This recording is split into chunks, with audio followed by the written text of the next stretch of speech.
Welcome to the Tourism Hub podcast, a podcast devoted to you and your excellence, providing inspiration and education for the entrepreneurs, experience makers and excellence seekers of our industry to take your tourism business and career to a whole new level. I'm your host, Despina Karatius. Relax.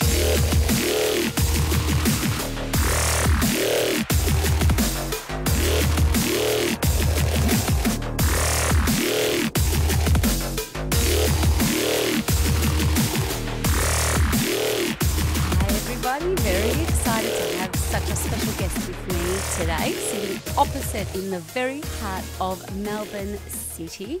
I've got Adrian Byrt, the superstar behind the state's most amazing conferences and events at the Victoria Tourism Industry Council, and he's got such a remarkable journey and story to share, and I welcome you to the Tourism Hub. Thank you, Despina. A pleasure to be here. Very kind words. I appreciate it very much. No, it's nice to be here. You can't escape the buzz when you come into the centre of Melbourne and you're surrounded by people from all walks of life and I suppose all corners of the globe as well. So it's hard not to be caught up in the tourism industry down here, that's for sure. Love it. Speaking of the tourism industry, how did you get started in working in tourism and events? You've got two kind of defined hats that you wear and do such an incredible job at gelling the both. How did this journey start for you? I think, Despi, they're not mutually exclusive, tourism and events, and I think the broader terminology now of the visitor economy certainly expands that even further. So there's a lot more industries that haven't been traditionally classified as tourism that are now becoming increasingly relevant. But I guess to answer your question, I was lucky enough to move over to Europe when I was very young, following a different pathway altogether, and I lived in Sweden when I was about 15. And the intention was for me not to come back if I was successful at what I'd been sent over there for. Unfortunately, I did have an injury, but while I was over in Sweden, I was based there in a lovely town called Norrköping. If you ever get the chance to go, it's absolutely beautiful. But whilst I was there, I was lucky enough to travel to a bunch of European countries, albeit for maybe only a week at a time, to experience what I was there for. And I noticed the joy that I felt at seeing different destinations, different cultures, different people, experiencing their way of life, their cuisine, the music, the language, and it all just really felt comfortable and natural to me. And so when I came home back to Australia and finished my studies in Adelaide, don't hold that against me, but I finished my studies in Adelaide, and like most people do, I moved away as soon as I'd done my uni and lived in places such as the Blue Mountains and Kakadu, Whitsundays, Port Douglas. And it just continued that experience of, I guess, new experiences. And from being on the visitor side of it, I knew that I wanted to be on the supply side. I wanted to be part of the team or part of the industry that delivered the magical experiences that I'd felt. And even if it didn't apply to everybody, I knew it would apply to enough people to make it worthwhile. I'm curious, what were you sent over for? Bad behaviour. No, I was lucky enough to be able to swing a tennis racket fairly well, and so I went over, played tennis, studied at the same time, although study took very much a back seat. And yeah, so it was almost 30 years ago now, so it's a little bit embarrassing, but no, it was fun at the time. Not embarrassing at all. I love that. What a cool story. So your first job in tourism, so when you made that decision and you finished your studies back in Adelaide, what was your first stepping stone into the industry? The first one, believe it or not, was in the hospitality space, and it was running a restaurant called The Escarpment restaurant in the Kakadu Crocodile Hotel. I don't know if you've heard of it. It's shaped like a crocodile. If you Google Kakadu Crocodile Hotel, or Gagaju, which is the local indigenous tribe in Kakadu, you'll notice that there is a hotel that's shaped like a crocodile, and good Lord, we had some experiences. Given the weather conditions in Kakadu, there are often times during the wet season where our guests were reined in, and we ended up having to serve the same people for extended periods of time with limited resources. And it was a great learning experience, but I think that was where there was a lot more learning than in the tourism and hospitality space. There was a lot of life learning there also. You needed to I guess, be a lot more resourceful with what you did, not only with your resources but with your time. And yeah, that was the first real one, and I think it just secured the passion for me and just went on from there. And fast forwarding to who currently, and at the time of this recording, in an exciting transition phase.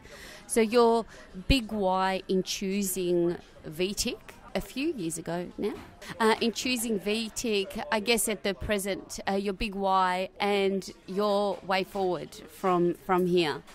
Sure, I think the big why, I've got a bit of a thing, and I'll call it a thing because I don't know how else to explain it, but perhaps it's a fear of not leaving a legacy. And I'm not a magnificent athlete, I'm not an artist, I'm not a musician, although I try to be.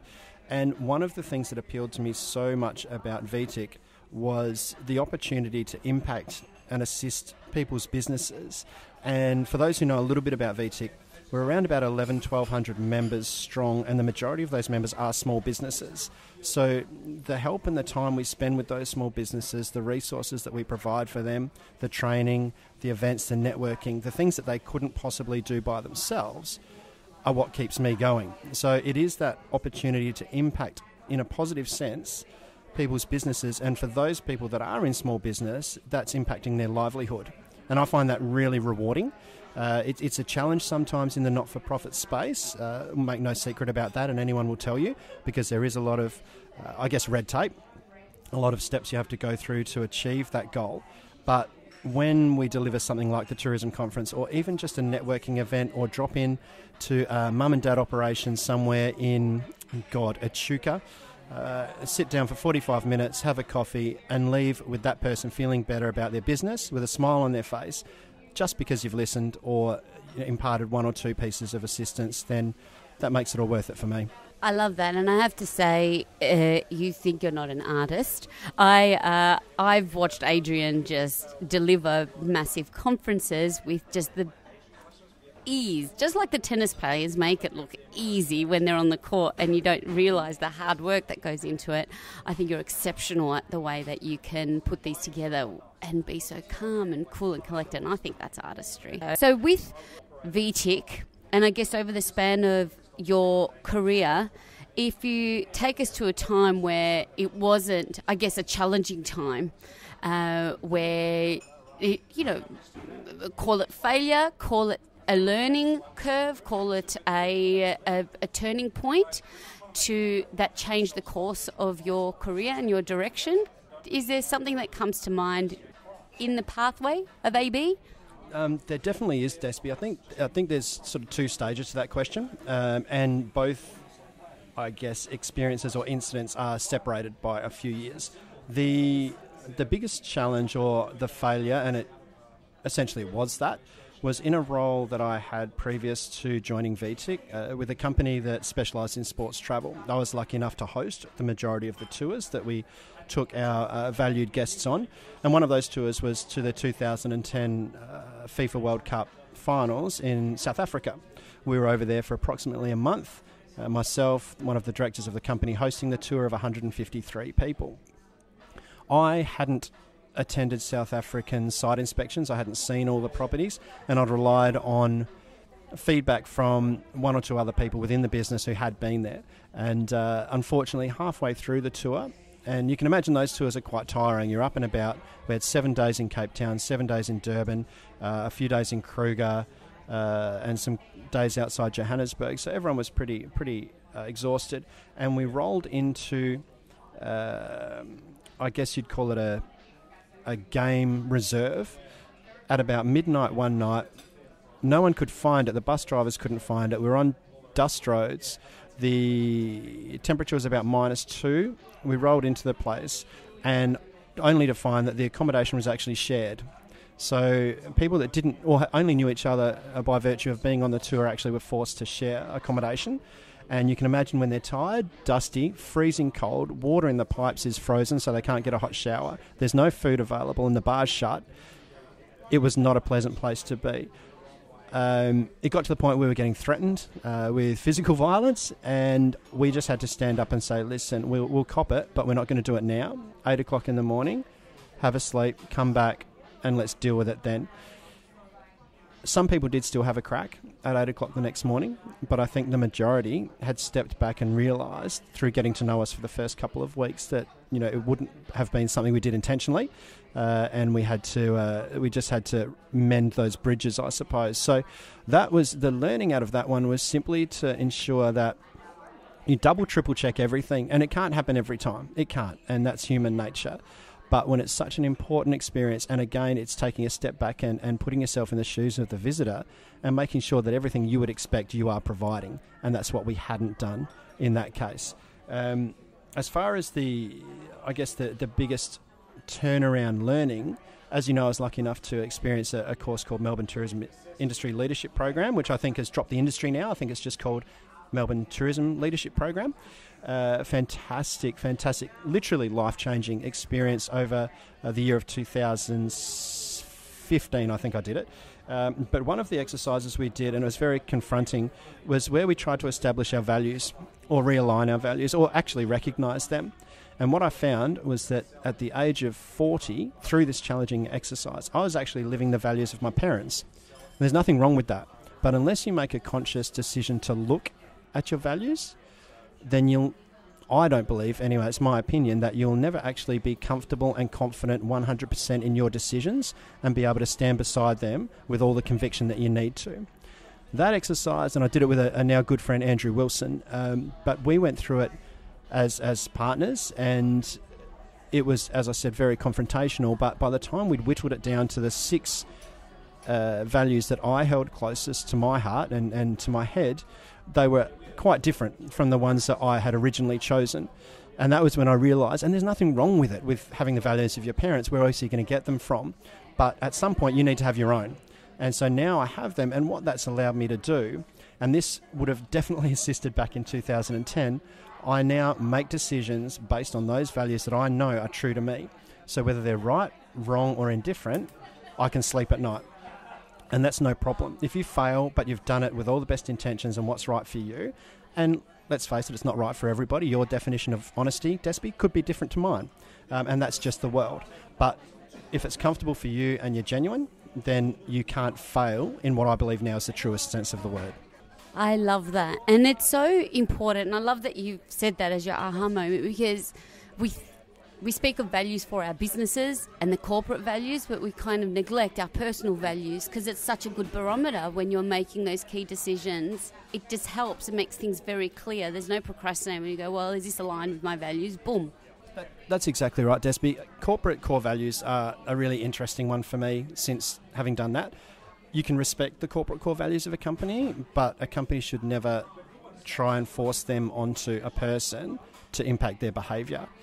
You can't live 2 sets of values. So you turn up as yourself, and it's important to turn up as yourself. And if that allows you to fit into a company structure, then that's fine. Provided you don't act negatively or totally disregard the company values, then I think by sticking with yours, you can be fine. Because collaboration is not about everyone doing the same thing. It's about everyone going towards the same goal. You just do it a little bit differently sometimes. Right on, high five to that. Totally agree. So we've got the VTIC, Victoria Tourism Industry Council. I'm not sure if we abbreviated VTIC for those that don't know VTIC, and we love our acronyms. Now, I've mentioned, I love the way you roll when you could see Adrian working the lights, working the sound, doing the emceeing, and monitoring the speakers' presentations all at the same time, and he does it so awesomely.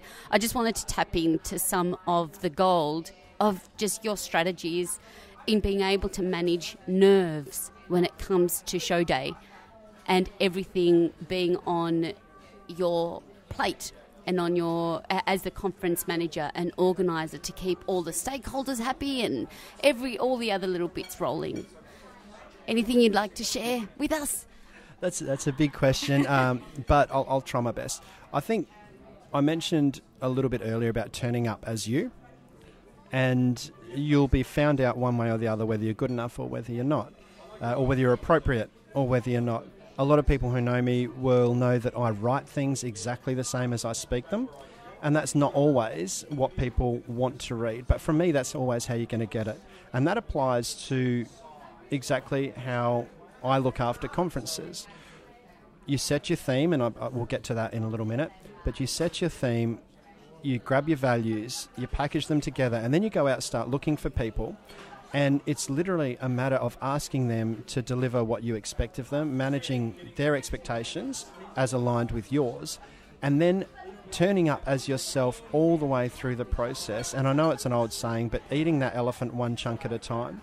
You know you need speakers, you know you need catering, you know you need AV, you know you need entertainment, you know you need networking, all those sorts of things. So the best way I can put it is picture yourself putting on a party at home, a dinner party at that. Let's make it for 12, let's make it for 10 people.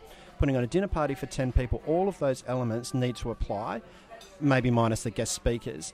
But if you can get all of those 100% right, and again put yourself in the shoes and the minds of the people that will be coming to see you, or in this case to come to the conference, then multiply that or duplicate that by 40 and you've got 400. Because the majority of things are just a matter of scale. They're no more complicated. It's just a matter of making it a little bit bigger. Okay, naming lists and seating lists, okay, they're a little bit more complicated when the numbers get bigger, but AV's not. Catering's not. It's just scale.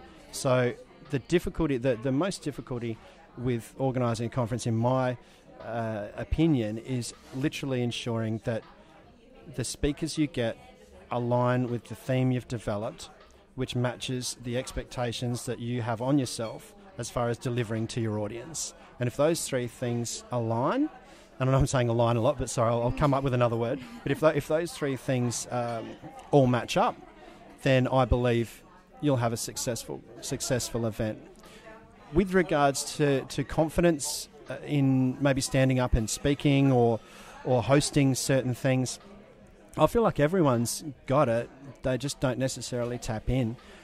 We've all got untapped potential, and what is best to understand is that the majority of people are nervous every time they step behind a microphone. I still get nervous. I'm more nervous talking to 20 people than I am to 2,000, but there's always that element of nerves because you know, and I guess this is a good way to be nervous. You're not nervous about how you look or how you sound. You're nervous about delivering value to the people listening to you. And if that's why you're nervous, and again, it comes back to being, nervous for the right reasons, then I don't think if you make a mistake, anyone is going to have any negative responses to you. I like a little bit of self-deprecation. That's just my style, and that tends to always work. And again, turning up as you, not trying to be funny, not trying to be a comedian. You don't have to be. Just be you and be exactly who your values tell you that you are. And I don't think you can fail. You might not always do a great job, but the consistency over time will be there. And that's what you'll be remembered for, is that he always delivered. Some were better than others, but none were bad. I really, really love what you said about being nervous because you're up there saying, I hope I can deliver the most value, that this will resonate and people can take something away from here.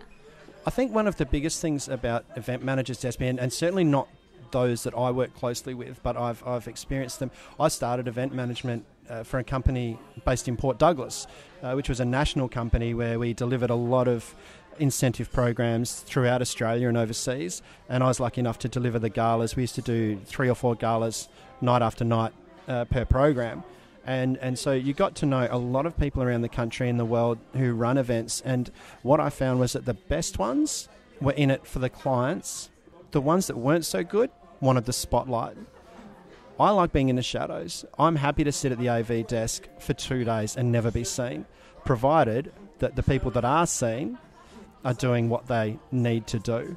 On the rare occasions where I do have to be seen and I'm up on the microphone, again, it's not about me. It's about making the people that do appear in the best light and facilitate their delivery so that it matches what the intention of the conference or the event is. And so, yeah, I think if people can remember that, if people can always remember to put the client or the visitor first, then the accolades will come. And, I love this saying that public adulation comes from private toil. So what you do behind the scenes, eventually you'll just be walking down the street and someone will come up to you totally unrelated, or not unrelated, but later on say, I saw you at that event, great job. And that's all you need. You know, the paycheck comes, that's cool. Travel comes, that's cool. But it's more about people tapping you on the bum and saying, well done. And then, that's what's rewarding. So true. Now, you've been writing, and I've been loving reading your blogs, and you totally write as you speak, and that's what I've really loved even more about them. It's like Adrian speaking to you. Have you been writing prior to this? I haven't seen you blog before seeing the work that you've been doing, so that's two questions to that. I just love seeing someone in the industry actually pen some pieces of work about their thoughts and where inspiration comes from. And then we can talk about the theme that you chose for this year's conference, and I loved that piece in particular. So you can tell us a little bit more about that. One, your experience with blogging and how you felt about it, and the theme around this year's conference.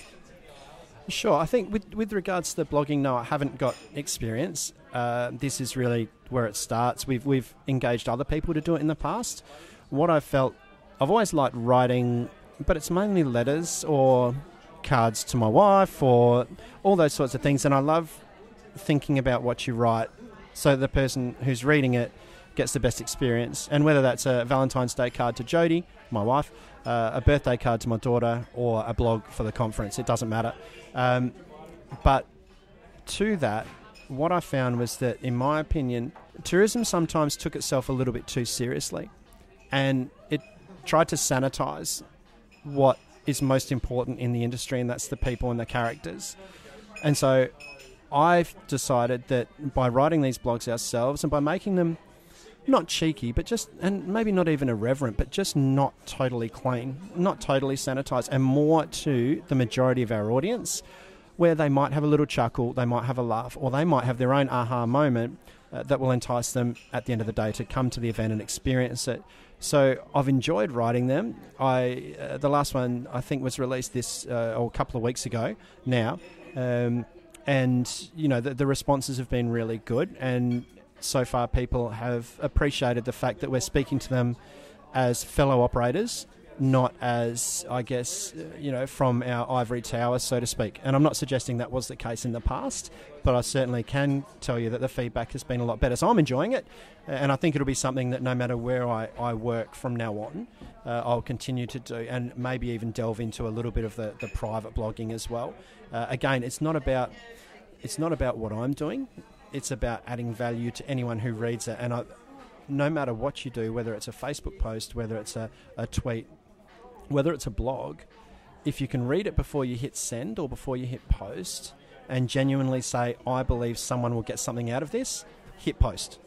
If you read it and you can't genuinely say that, or you read it and say, this is going to make me look good, pull back, don't hit post yet, and just do it again. Or amend it, change it a little bit, so that it's not so gratifying for you, because the gratification, as I keep saying, will come later on. This is why I love the face-to-face. I can give him a high five for that, because it doesn't matter. It doesn't matter whether you're speaking, whether you're blogging, whether you're doing a social media post, givers gain. It's all about value. More about we, less about me. I love that, Adrian. It's right on. Please continue to blog. Whatever happens, let this conference be out of the way. It's you've got some. You're on a really good groove train and got momentum. I would love to continue to read your insights. So when relationship manager, okay, you manage relationships with many different people, many different personalities. I had a little, I guess I had the privilege and honour to come inside the Vic Chamber and experience such a dynamic team and diverse departments. It was something, as someone that's always come from small, micro level, small business, it really opened up my eyes to the industry, to a bird's eye view of the industry, and also gain a lot more respect for this team outputs in the work, but certainly from managing these relationships from government to your key stakeholders, to sponsors, to speakers. I can see intuitively that is something that you're gifted with in managing these things. Our industry, the foundation, would you agree, I think, is relationships, is having those core relationships within our networks. It's in terms of how you've traversed this role to have win-win outcomes with your key stakeholders. If you can share some insights around that. Absolutely. I think the number one word, especially for those coming into the industry, is consistency.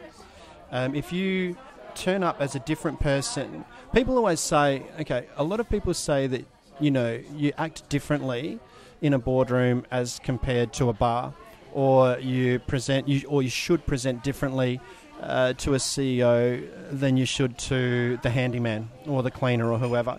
I believe that's all rubbish.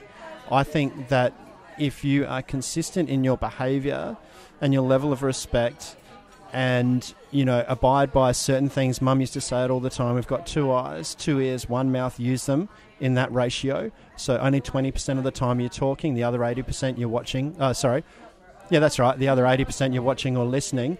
Those who know me really well might find that a little bit hard to believe, but it is actually true if you watch me closely. But I think if you're consistent in your behaviour and your attitude, that puts you on the right track to start with.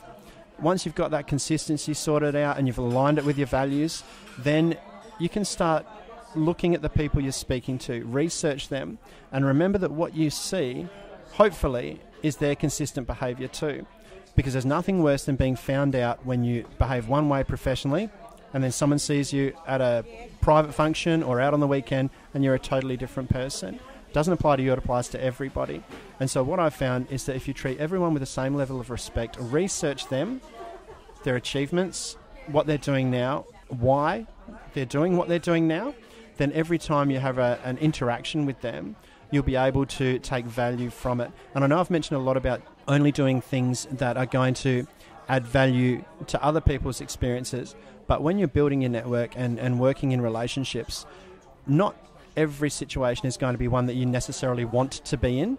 And so what I've found as a really good habit is before you step into that situation, because we all know it before we do it, we get a gut feel or, we get maybe even an alarm bell in our head. One of the best things you can do is take a step back and think for 5 seconds, how do I ensure that I get the best result from this situation for me? And when I say for me, that can be for you personally or for your business or for your company. But at the end of the day, it changes your mindset just enough to ensure that the interaction goes in a positive way, no matter what. It doesn't always end up win-win, but it never ends up lose-lose. And so I think that's really good advice. I was given that advice, and I think it's worked for me. With regards to the various relationships that we have at VTIC, our team is unbelievable. We've got 7 or 8 of us. We do a mountain of work. We represent a huge industry, which is getting bigger all the time. More jobs, more revenue, more visitors, more income, which makes it more complicated too. So I think our entire team are masters of relationship management. We all do it differently, and that's the beauty of it. But provided that, and this is going to a company level now, provided the company is on the same track, then all of those relationships will be genuine, legitimate, and beneficial.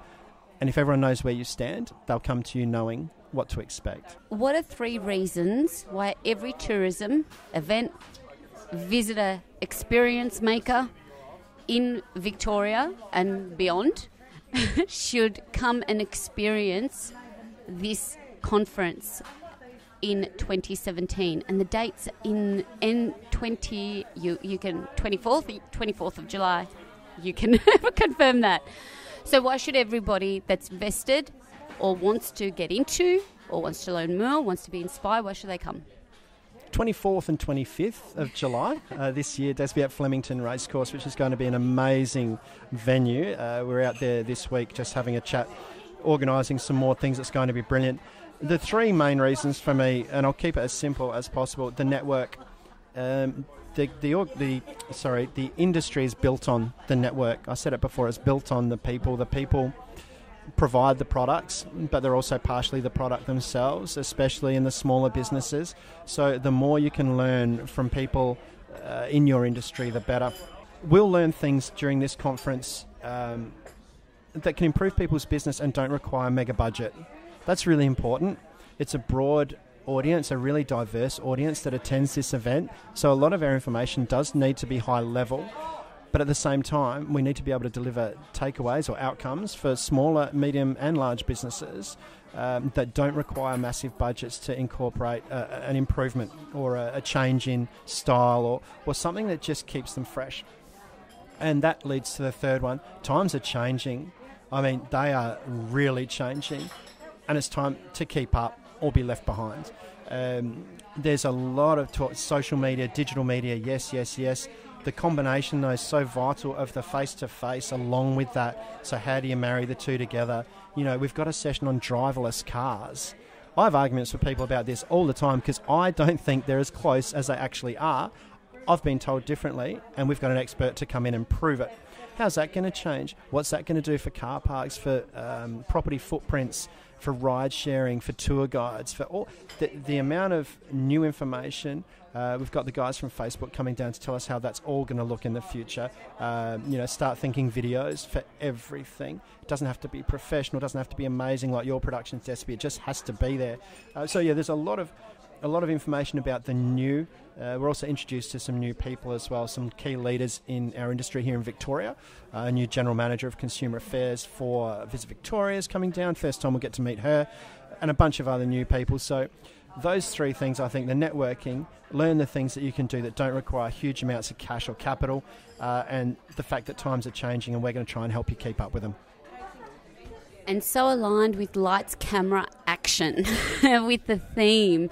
And action is the key word there, isn't it? Take action by actually taking yourselves out of your business, out of your day-to-day, and show up to... It's a one-time a year event. It's like the gym. You never regret a workout. You never regret a VTIC conference or any type of event that's going to enhance your professional growth and your learning. So 24th, 25th of July at Flemington Race Course. Now I have a little excellence round. Okay, so in the beginning, launching your career, what would you say was holding you back? Confidence. It was not thinking I was appropriately, I had the appropriate knowledge to deliver value until I realised that it was not what I was learning from the outside, but what was coming from the inside that was going to be of more value to anything else. The best advice you've ever received, and by who? I think the best advice I've ever received, and it's almost a saying, but it's not quite, or I take it as advice, is what I said before, is that your public success will be built from your private hard work. And I don't know if you ever saw on my desk, there's a little note sitting under my screen that basically says, set your goals, stay quiet about them, smash something out of them, and celebrate to yourself. That's really important to me. So I know I'm pretty out there and a loud person, but internally, and again, those who know me understand that I'd rather have that private success and celebrate it with a small group of people than a massive amount of success with a big party. I've got my hands full, but that will be my quotable by Adrian Byrt. That was awesome. I'll have to write that down afterwards. So a personal habit. Now I think you've got a lot of them. Share one personal habit that you find you are committed and consistent with that contributes to your day-to-day success. Consistency is one. And I mentioned it before, walking into every situation thinking, how can I make this the best experience it can possibly be? And the best way to equate that for anyone if they're struggling with what I mean is team meetings, board meetings, those sorts of things which you know are coming. Not everyone looks forward to them every day, but go into them thinking, how am I going to get the best out of it? And it does change your mindset. It legitimately does. It's good. I really like that. It's not just about giving value. How will I gain value from this? Oh, hey, B, so good. An internet resource, something by way of an app or a website or something that helps, that's really helped your productivity or whatever it might be that our listeners might learn something new that can help them. Do you have anything like that? I actually do, and it's funny. It is Evernote. I really like it. I got introduced to it about 2 years ago, and I'll admit that I was up and down with it to start with, because it is one of those things, I guess, like your brain, that until you really look at how much you can utilise it, you're not going to get the best out of it. I certainly don't get the best out of my brain. I certainly don't get the best out of Evernote, but they're both helping. And also with Evernote, for those of you who know it, there is the element of ticking things off, getting things done, wiping things away, which gives that little dopamine hit, which leads you to the next time and the next time and the next time. And it's like that one good golf shot that keeps you going and keeps you coming back, regardless of what happens to the other couple of hundred that you hit. But yeah. Evernote. Love it. I'll add that into the notes. It's parting piece and a guidance for our fellow tourism experience makers. Adrian? I think initially just break everything down. It's not that complicated. That's not to say it's easy. It just doesn't have to be complicated, and you don't need to reinvent the wheel. There's a couple of really good elements to that. If someone's doing something brilliantly, there's nothing wrong with looking at what they do and taking as much of it as you can and reusing it or repackaging it or reshaping it. Do what you do and do it exceptionally well before you decide to branch out and try and be everything to everybody. Share your knowledge, because what you give back is as valuable as what you take. And put yourself in the visitor's shoes, which I've said a lot of times. But too many decisions in our industry, in big and small businesses, are based on the opinions, the desires and the expectations of those delivering the product, rather than the expectations and the desires of those who are going to pay the big dollars to come and experience them. AB, where can we contact and stay in touch with you on socials? Where can we follow you and your journey? Cool. Well, LinkedIn, obviously, just my name, Adrian Byrt. Facebook, the same. And Twitter, which is AB036. I'm not on Twitter as much. I will be very shortly, back on there fairly significantly. But yeah, you'll see a lot of, I guess, the new chapter and what's going to be happening. Hopefully be pretty exciting. Great. We might have to do a part 2 when you get into your groove. And the conference, to read more of those great blogs and to find more information to book for the Vic Tourism Conference, where can people go to? Yep, it's literally, website is victourismconference.com.au, or you can just search on the VTIC website, which is vtic.com.au. There's a direct link there. You'll see all the speakers. We've got almost 30 on the books for the event, the program, all the trade partners. There'll be a brilliant amount of people to network with, who will be having trade stands where they'll offer advice to improve your business, or just to start your network if you're new in the industry. Finish us off on a high, a favourite quote of all time. Okay, this won't come as a surprise to those who know me, but Michael Jordan, still the greatest basketballer of all time. I don't care what people say about LeBron James. But MJ had a bunch of quotes, and one of them was, never say never, because limits, like fears, are often just an illusion. And what I take out of that is that we build up a lot of things in our head, or we allow other people to build things up in our head that set ceilings, that put walls up, that put obstacles up. You look at an obstacle, your first instinct is often to turn away and walk in the opposite direction. But I think as you mature and as you have experiences and as you learn from other people, your first instinct should be, how do I get over, around or through it? And do I do it by myself or do I need help? Limits, there are some, of course, physical ones, but overall, I think that the majority of the boundaries we put up ourselves. And if we can start to learn to break them down mentally, we'll have a lot more success and overall a more wholesome and fulfilled life. And that's certainly what I'm trying to do. And by no means am I there yet, but every day you get a little bit closer. And that's my favourite saying of all time. Thank you so much for doing this, Adrian. I hope you guys loved that as much as I did. As we sign off, thank you. And I hope to see many of you at the Vic Tourism Conference 17. Thank you, AB. Thanks, Desi. It's been a pleasure to hang out. Relax.